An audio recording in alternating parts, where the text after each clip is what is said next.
Since my child is your husband's son, I'll take half of your $800K house. That's what my sister said, smiling at her baby's first birthday party.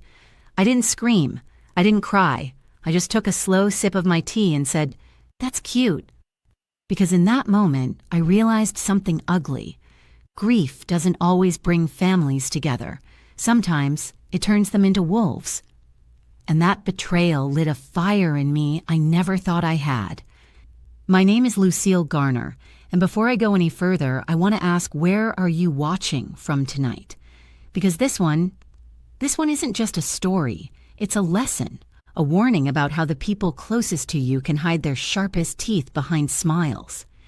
Now let me take you back, before the lies, before the forged papers and the whispered insults, back to when my world still felt steady, even if it was lonely.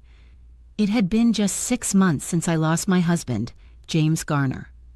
32 years of marriage gone in one cruel, quiet heartbeat. He died in his sleep, the kind of death people call peaceful. But peace is not what follows for the one left behind. The house felt like a museum of echoes, his shoes still by the door, his reading glasses folded neatly on the nightstand. I used to wake up expecting to hear him humming off-key in the kitchen. Instead, I heard silence, the kind that hums back at you.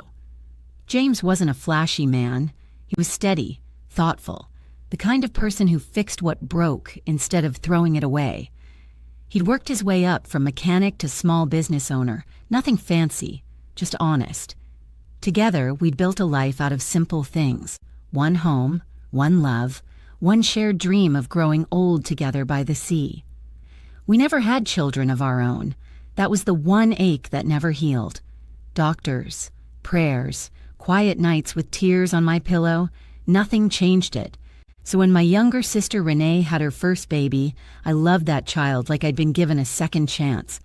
I spoiled him, even before he could talk. Renee and I were 10 years apart, but she never let me forget which one of us was the pretty one. She was always the kind of woman who could walk into a room and make people turn, not just because she was beautiful, but because she expected to be noticed. She had always had a certain hunger about her for attention, for luxury, for validation. James used to say she reminded him of a sparkler dazzling for a few moments, then gone. But after he passed, she started showing up more.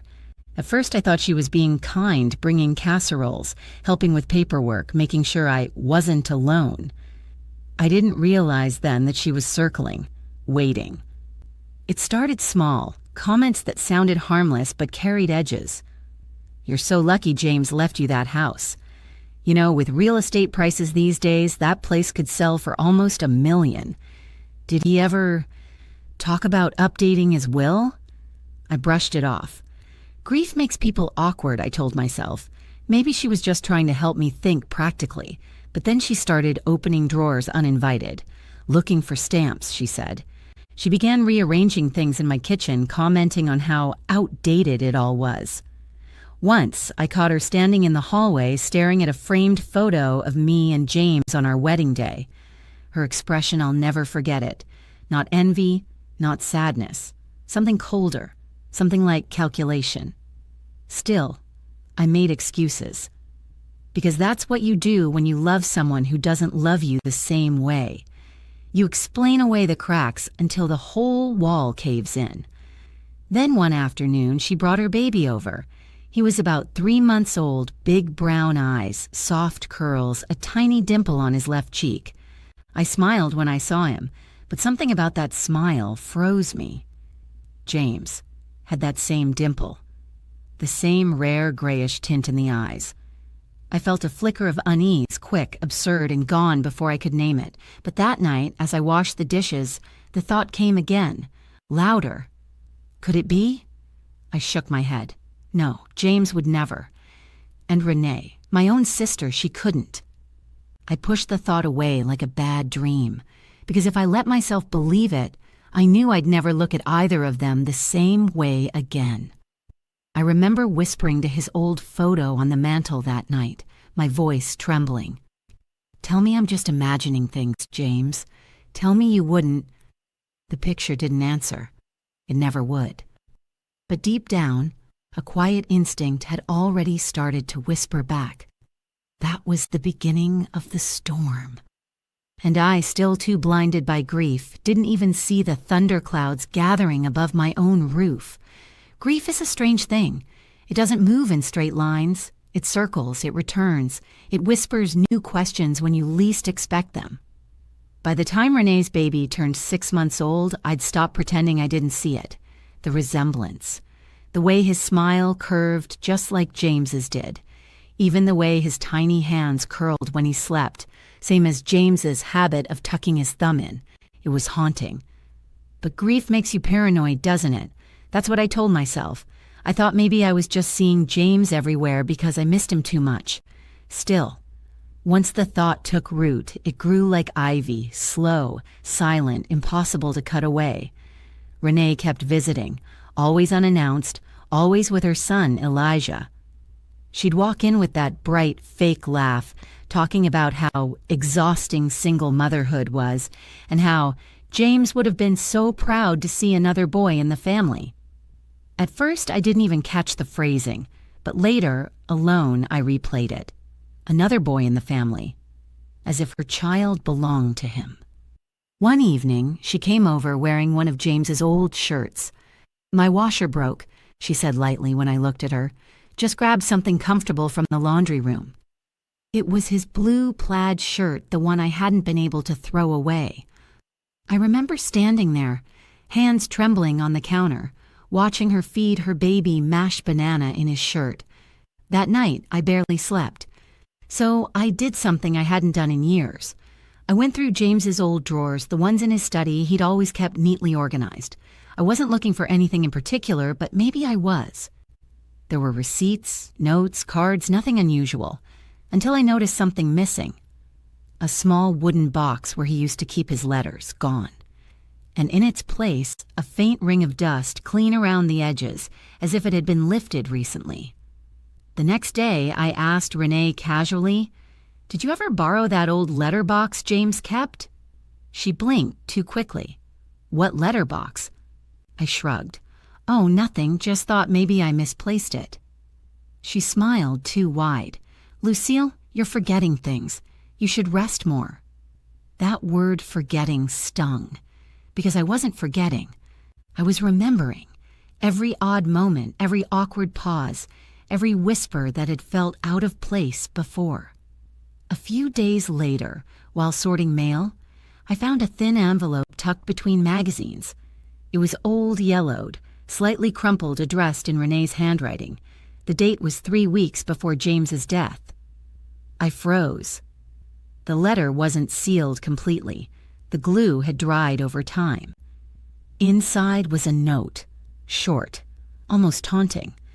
"I can't keep pretending, James. You said you'd handle it before the year ended. If you don't, I will." My knees nearly gave out. Handle what? What did she mean? I read it again, heart pounding so loud I could hear it echo through the empty house. The worst part was the handwriting was undeniably hers.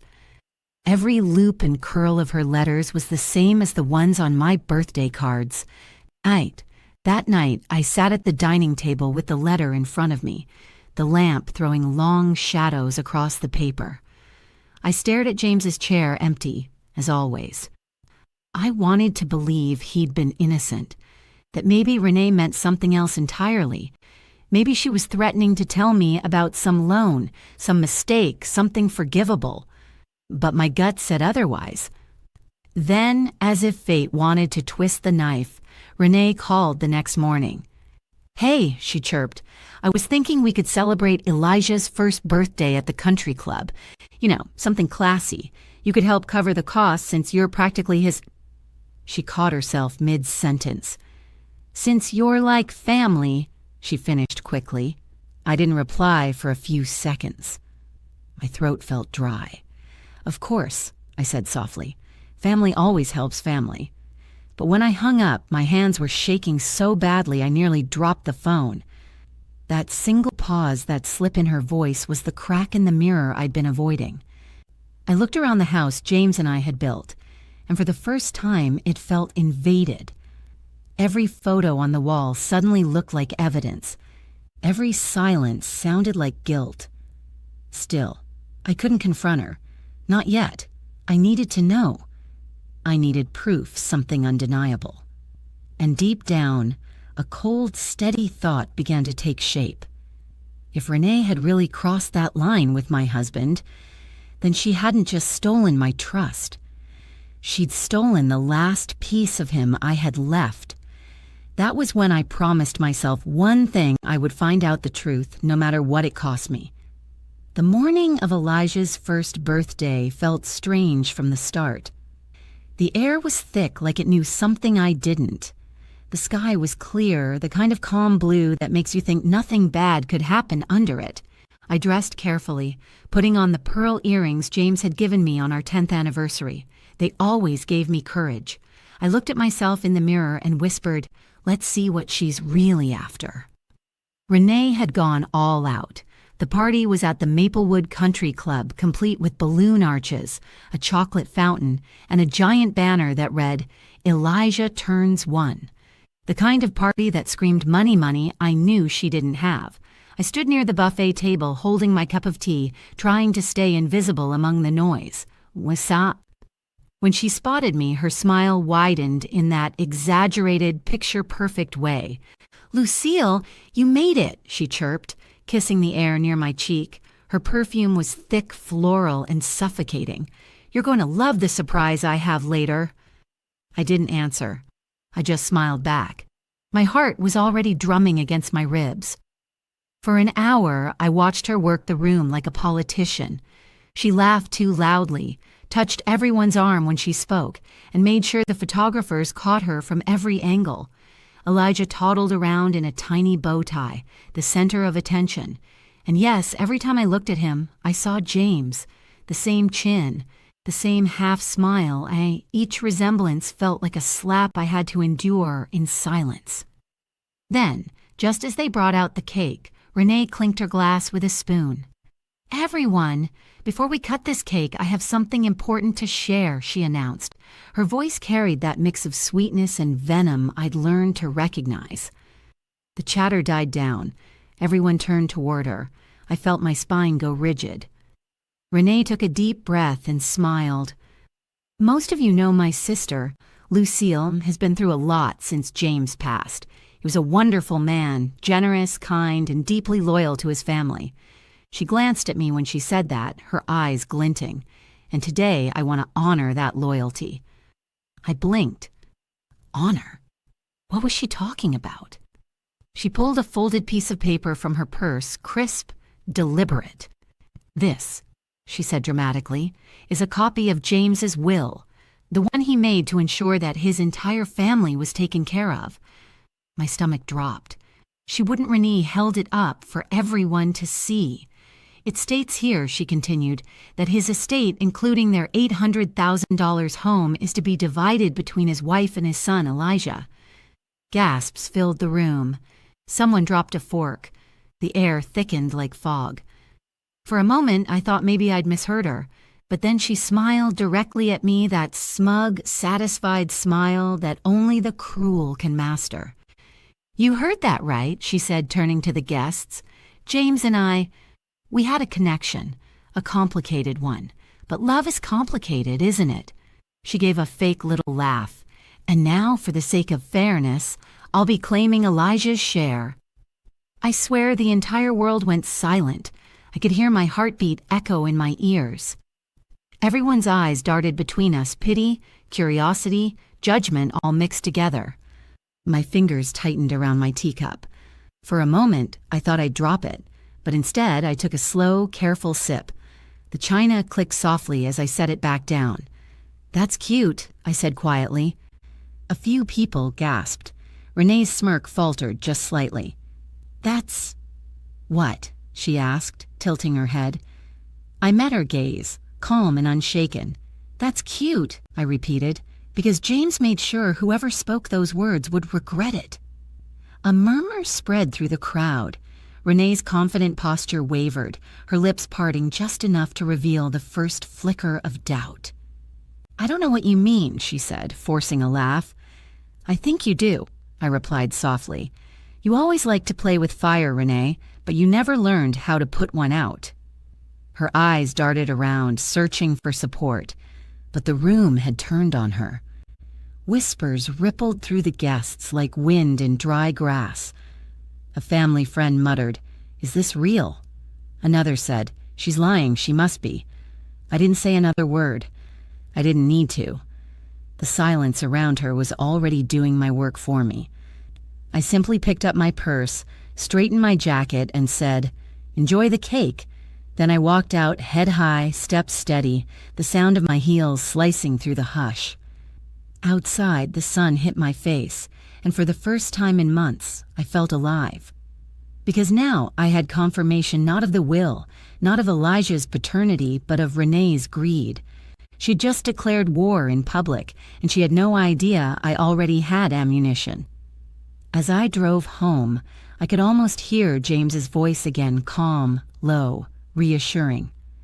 "Don't fight them with rage, Lou," he used to say. "Fight them with truth." So I decided that's exactly what I'd do. By the time the evening sun dipped below the horizon, I knew my next move. If Renee wanted to play games with the dead, I'd show her what my husband left behind and why she should have never spoken his name. That night, I unlocked the safe only James and I knew about. And when I saw what was inside, my breath caught in my throat. Because James hadn't just written a will, he'd written a confession. The safe sat behind the portrait of James and me on our wedding day, the one Renee always said, "Look too serious." She never knew it concealed something that serious beneath. My fingers trembled as I entered the old combination, his birth date, our anniversary, and the year we bought this house. The lock clicked open with a soft metallic sigh.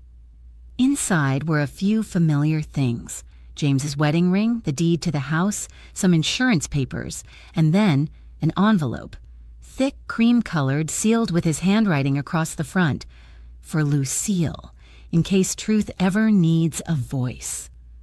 My heart hammered as I sat down and unfolded the letter inside. The handwriting was steady, familiar. James's voice came alive in my mind with every word. "My Lucille, if you're reading this, then life has decided to be cruel to me sooner than I'd hoped. I've tried to shield you from pain, but there's something you need to know in case my silence ever becomes someone else's weapon. A year ago, your sister came to me asking for help, money mostly. She said she'd made bad choices and didn't want to tell you. I helped her quietly, thinking it would stay that way. But soon, she began visiting more often, staying late, acting different. One night, she crossed a line. She said things no man should ever hear from his wife's sister. She tried to convince me she loved me, that she'd always been the one who understood me better. I turned her away, Lucille. You need to believe that. I told her no, and I told her to leave. But she didn't stop. She began sending letters, threats disguised as confessions. She said if I didn't handle things, she'd make sure you never looked at me the same way again. I didn't tell you because I didn't want her to ruin our peace. I didn't think she'd go this far. But if she ever claims that her child is mine, look inside the envelope I've sealed with this letter. It will tell you everything. My hands shook as I reached for the smaller sealed envelope tucked behind the note. It was labeled DNA results for Renee's son. I froze. He had known. He had tested it himself. For a moment, I just sat there staring at it, too afraid to open it. My mind kept replaying every memory of Renee, her laughter, her little slips of words, her smug smile at the birthday party. And James, the man I thought I knew better than anyone. Had he really gone through this hell alone? I peeled open the seal. Inside were 2 documents, a DNA report and a notarized letter from a family attorney. The report was clear. Probability of paternity, 0.00%. James was not the father. My breath caught. Relief, grief, fury, all of it crashed together inside me like a storm. I pressed my hand against my chest, tears spilling before I even realized I was crying. He had protected me even from the grave. He had known she'd try something like this, known her greed, her manipulation, her shamelessness. He'd left everything I needed to fight her lies. The second document, notarized, was his real will, witnessed and registered. In it, James left the entire estate to me, with a personal clause handwritten at the bottom. To my wife, Lucille, the only woman I ever loved. And to anyone who dares claim otherwise, let this serve as my final word. I sat there for hours staring at those words. They felt like both a wound and a balm. I whispered into the silence. You knew she'd come for me, didn't you? I could almost hear his chuckle, that low, knowing sound. But along with the relief came anger, a quiet, burning kind. Renee hadn't just tried to steal my husband's name. She had defiled his memory, weaponized my grief, and humiliated me in front of family. That night, I laid both the forged will she'd shown publicly and James's real one side by side.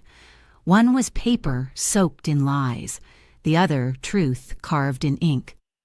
I realized then that I didn't just want to clear my husband's name. I wanted her to feel what she'd made me feel, that deep, hollow shame of being exposed. But I also knew I had to do it the right way. Not through shouting, not through gossip, but through precision. Renee wanted to play the game of deception. Fine. But she was about to learn something crucial I'd spent 30 years watching James handle liars and cheats. I'd learned patience from him, and strategy. By the time dawn crept through the curtains, my tears had dried.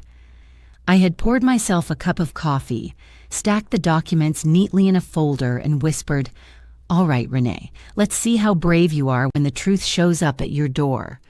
Because this wasn't about revenge anymore. It was about restoring dignity, mine and James's. And I already had the first move planned. For the next 3 days, I played the part of the grieving, gullible widow, the same woman Renee believed she could outsmart. I didn't call her. I didn't post anything. I simply waited, because I knew she would reach out. People like Renee always do, not out of concern, but to measure the damage. Sure enough, on the 4th day, my phone buzzed. "Hey, Lou." Her voice was sugary sweet, fake as ever. "I hope there are no hard feelings about the party. Things got emotional. I was just trying to be honest, for Elijah's sake." I held the phone to my ear, watching sunlight stream across James's old desk. "Oh, don't worry," I said softly. "I understand now. You were just protecting what you believe belongs to you." There was a small pause on her end, the kind that always happens when a liar senses danger but can't name it yet. "Exactly," she said quickly. "That's all I ever wanted. Fairness." "Fairness," I repeated. "Yes, that's the word." Then I dangled the bait. "I've been thinking, Renee, maybe it's time we settle this peacefully. Come over tomorrow with your lawyer. We'll divide things the way James would have wanted." She exhaled, audibly relieved. "Oh, Lou, that's wonderful. You're doing the right thing." "No," I thought, "I'm doing the final thing." The next afternoon, I set the stage. I cleaned the living room until it looked like a courtroom, neat, symmetrical, deliberate. I brewed chamomile tea and arranged the forged will she'd waved at the party right in the middle of the coffee table, beside a folder that held the truth, the real will, the DNA report, and James's handwritten confession. When she arrived, she was glowing like someone walking into a prize ceremony. Her lawyer, a thin man with nervous eyes, trailed behind her. "Lucille," she said, leaning in to kiss the air again, "you look radiant. I knew we could handle this like adults." "Of course," I replied, smiling. "Tea?" She sat, crossing her legs like she owned the room. The lawyer began unpacking papers, rehearsed confidence written across his face. "So," he started, "my client believes it's in everyone's best interest to proceed without hostility. Mrs. Garner, you'll maintain residence here while transferring half ownership to young Elijah. As per this document—" I raised my hand. "Actually," I interrupted gently, "before we start, I want to make sure we're all looking at the same thing." I slid the fake will toward him. "This is what Renee showed at the party, correct?" He nodded. "Yes, this appears to be the copy." "Good," I said. Now let me show you something James left for moments like this. I opened my folder slowly, deliberately, and spread out the real will, notarized and sealed. The DNA test followed, crisp and undeniable. Then finally, James's letter. Renee leaned forward, her smile faltering. "What is this?" "The truth," I said quietly, "the kind James never hid from me." Her lawyer adjusted his glasses, his brow furrowed as he compared the documents. Miss Renee," he murmured, These are legitimate. This one," he tapped the fake copy, "isn't." Her face went pale. No, that can't be. James told me." "James told you nothing," I cut in, my voice cold now. "He turned you away, and before he died, he made sure that if you ever tried to stain his name, his words would clean it." She stood up, trembling. "Lucille, please, this isn't fair. I just wanted what my son deserves." "What your son deserves," I said evenly, "is a mother who tells him the truth." The lawyer cleared his throat. "Miss Renee, I think it's best we step outside." But I wasn't done, not yet. "Before you go," I said, opening another folder, "here's something else. A copy of James's letter, notarized and authenticated. I've sent duplicates to my attorney, the county registrar, and James's business partner, just in case you ever get confused again about ownership." Renee's eyes filled with tears, the kind that weren't about guilt but fear. "Please," she whispered, "don't ruin me." I looked at her, my baby sister, the girl who used to braid my hair and borrow my dresses, and I almost felt sorry for her. Almost. "I'm not ruining you," I said softly. "You did that yourself." Then I leaned forward, my tone steady, calm, final. "You wanted half my house, Renee, but you're walking out of it today with half of something else, the truth, and it's heavier than you think." She stood frozen for a long second, then snatched her purse and stormed out, her lawyer stumbling after her. The slam of the front door echoed through the quiet house. For a while I just sat there, staring at the document spread before me, the proof of love, loyalty, and foresight that James had left behind. The house was silent but not empty. For the first time in months I felt him there, not as a ghost but as strength. I whispered toward the ceiling, "You protected me again, didn't you?" The sun was setting outside, painting the living room in gold. I poured myself another cup of tea, the same kind I'd sipped at that cursed birthday party. But this time, it didn't taste bitter. It tasted like victory. Still, I wasn't done. Truth was one thing. Justice was another. And Renee was about to learn that silence doesn't mean surrender. It means planning. Renee didn't call for a week after our confrontation. Not a single word. I imagined her scrambling, crafting new stories, convincing herself she could still twist the truth. But some lies are too heavy to carry. On the 8th day, my lawyer called to say she'd quietly withdrawn her claim to the house. No apology, no admission, just silence. The kind of silence that tastes like defeat. But silence wasn't enough for me. I didn't want revenge. I wanted truth to live, to follow her wherever she went, to make her face what she'd tried to destroy. So I sent a small sealed envelope to her husband, Daniel. Inside were the DNA results, the real will, and James's letter. No explanation, no signature, just truth, pure and unembellished. 3 days later, my phone rang. "Lucille," the voice said, cracked and low. "It's Daniel. Thank you." He didn't need to explain. The words carried their own story. Disbelief, heartbreak, and the relief of finally knowing. "I'm sorry you had to go through that," he said. "I'm sorry you did too," I replied. "But at least now, everyone knows who she really is." When word spread, it moved like smoke, quiet but unstoppable.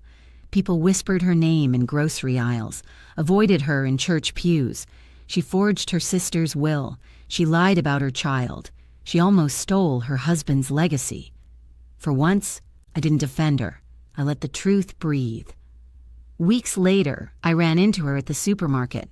She looked hollow, makeup gone, hair dull, eyes swollen. She was holding Elijah's hand, the little boy blinking up at me with pure innocence. "Daniel left," she said softly. He took everything.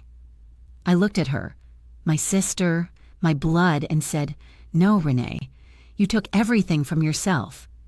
She began to cry. "You had it all, Lou. The house, the love. I just wanted a piece of it." I nodded slowly. "And you could have had my love, but you wanted my life. There's a difference." Her son tugged at her sleeve, confused by his mother's tears. I knelt down and smiled at him. "Take care of your mama, all right?" I said gently. Then I stood, looked Renee in the eyes, and added, "Tell him the truth one day. It'll hurt less than the lie." I left her standing there in the cereal aisle, tears dripping onto her shoes, her son holding the only hand she hadn't yet lost. That night, I sat on my porch with a cup of tea and felt something I hadn't felt in years, peace. James's letter rested beside me. His words still echoed. "If you're ever forced to choose between kindness and silence, pick truth. It's kinder in the long run." So I did. I started the James Garner Foundation for Honest Beginnings, a small fund to help widows and single mothers rebuild with integrity. Every check I signed, every hand I held, felt like setting another stone in the foundation James left for me. Months later, I visited his grave. The air was soft, the magnolias in bloom. I placed a small teddy bear by his headstone and whispered, "This one's for Elijah." Then, after a long silence, I added, "They almost took everything, James, but they didn't. You taught me how to stand." The wind moved gently through the trees, and I swear I heard him whisper back, "You did good, Lou. That betrayal could have broken me. Instead, it shaped me." And that night, for the first time since he died, I slept without fear.